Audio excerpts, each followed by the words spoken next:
कई कई महीने मैंसेस आंदे ही नहीं, महीने ਦੇ ਵਿੱਚ ਚਾਰ ਚਾਰ ਦਫਾ ਵੀ ਆ ਜਾਂਦੇ ਨੇ। ਇੱਕ ਲਾਜਵਾਬ ਦਵਾਈ ਆ, ਅਗਰ ਉਹਨਾਂ ਨੂੰ ਮੈਂਸਸ ਪ੍ਰੋਬਲਮ ਆ ਤੇ ਉਹ ਇਸਤੇਮਾਲ ਕਰ ਸਕਦੇ ਆ, ਕਿਸੇ ਡਾਕਟਰ ਤੋਂ ਪੁੱਛਣ ਦੀ ਵੀ ਜ਼ਰੂਰਤ ਹੈ। अस्सलाम वालेकुम जी, मैं डॉक्टर नसीम राई फ्राम छत्तापुर। अच्छा दोस्तों, साडी अज दी जिहड़ी रैमडी आ ना, कमाल दी रैमडी आ, सनेशियो क्यूब। सनेशियो क्यूब ਦੇ बड़े ਕੰਮ ने, मगर ਜਿਹੜੀ ਤੁਹਾਨੂੰ ਅੱਜ ਅਸੀਂ ਅਲਾਮਤ ਦੱਸਣੀ ਆ ਨਾ, ਉਹ ਹੈ ਔਰਤਾਂ ਦੀ ਖਾਸ ਅਲਾਮਤ। ਔਰਤਾਂ ਦੇ ਵਿੱਚ ਹਾਰਮੋਨ ਦਾ ਡਿਸਟਰਬ ਹੋ ਜਾਣਾ। ਹਾਰਮੋਨ ਡਿਸਟਰਬ ਹੋਣ ਨਾਲ ਔਰਤਾਂ ਨੂੰ ਮੈਂਸਸ ਪ੍ਰੋਬਲਮ ਹੋ ਜਾਣਾ। ਫਰਜ਼ ਕਰੋ ਕਿਸੇ ਔਰਤ ਦੇ ਹਾਰਮੋਨਸ ਡਿਸਟਰਬ ਹੋ ਗਏ ਨੇ, ਉਹਦੀ ਵਜ੍ਹਾ ਨਾਲ ਉਹਦਾ ਮੈਂਸਸ ਸਰਕਲ ਜਾਨੀ ਡਿਸਟਰਬ ਹੋ ਗਿਆ, ਮੈਂਸਸ ਦਾ ਮਸਲਾ ਬਣ ਗਿਆ। ਹੁੰਦਾ ਕੀ ਆ, ਬਾਜ਼ ਔਰਤਾਂ ਨੂੰ 15-15 दिन बाद मैंसेस आने शुरू हो जाते हैं, बाद औरतों को महीने के बजाय 1.5 महीने मैंसेस चले जाते हैं, यानी कि उन्होंने मैंसेस का इशू बनना शुरू हो जाता है।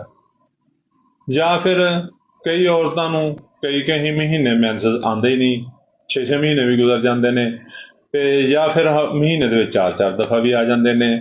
ये दवा औरतों के हारमोन को नॉर्मल करके और उन्हों का जोड़ा मैंसस सर्कल आ उन्होंने ठीक कर दिंदी आ, और ये एक औरतों की टानक के तौर पर दवा गिनी जाती आ।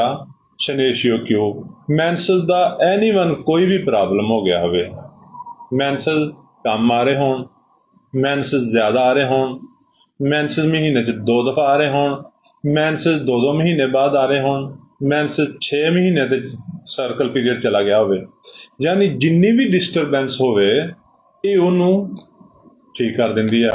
एक लाजवाब दवाई आ, और ये दवाई इस तरह की आ जिहड़ी बगैर किसी अलामत तो भी औरतां, और ये दवाई इस तरह की आ जिहड़ी बगैर किसी अलामत तो भी औरतां अगर उन्होंने मैंसस प्रॉब्लम आ तो इस्तेमाल कर सकते हैं, किसी डॉक्टर तो पूछण की भी जरूरत नहीं, ये उन्होंने ठीक कर देगी।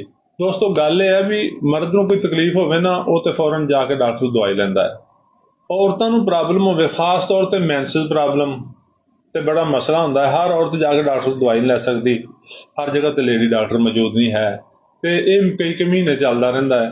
तो अक्सर औरतां शादीशुदा होण ते अपने घरां नूं दस दिंदियां ने, अपने शोहर नूं दस दिंदियां। अगर शादीशुदा ना होण तो उन्हां बच्चियां वास्ते होर भी ज़्यादा मसला बन जाता है, उन्हां नूं दस्सणा मुश्किल हो जाता है। तो ये साडी वीडियो सुन के ये दवाई बगैर किसी डॉक्टर ना मशवरे तो लै सकते। औरतों के जिन्ने भी मैंसस के मसाइल आ, मैंसस डिस्टर्ब होने की वजह नाल चेहरे ते वाल आ जाना, चेहरे ते दाग पै जाना, चेहरे ते स्याइयां पै जानियां, उन्हें भी ठीक कर देगी। तो दोस्तों करना की आ, सनेशियो क्यूब 10 कतरे सुबह, 10 दोपहर, 10 शाम, अद्धा कप पानी लेना है, 10 कतरे पा के। ये देखो दोस्तों, ये ड्रापर लग्या है। अक्सर लोग पूछेंगे कि जी ये किवें पीनी है जी, ये किन्ने कतरे पीनी है जी, फिर मजीद मैसेज करनगे। 10 कतरे सुबह नूं नाश्ते तो बाद, 10 दोपहर के खाने तो बाद, 10 शाम नूं बाद नमाज असर पी लैन। दिन च 3 दफा पीनी आ, और इंशाअल्लाह औरतों के जिन्ने भी मैंसस के मसाइल होणगे ये उन्होंने ठीक कर देगी। तो दोस्तों साडी वीडियो लाइक तो शेयर करो ताकि वीडियो होर लोगों तक पहुँचे और उन्होंने फायदा होवे। साडे अकाउंट में फॉलो कर लो ताकि तुहाडा और साडा राबता रहे। शुक्रिया, अल्लाह हाफिज।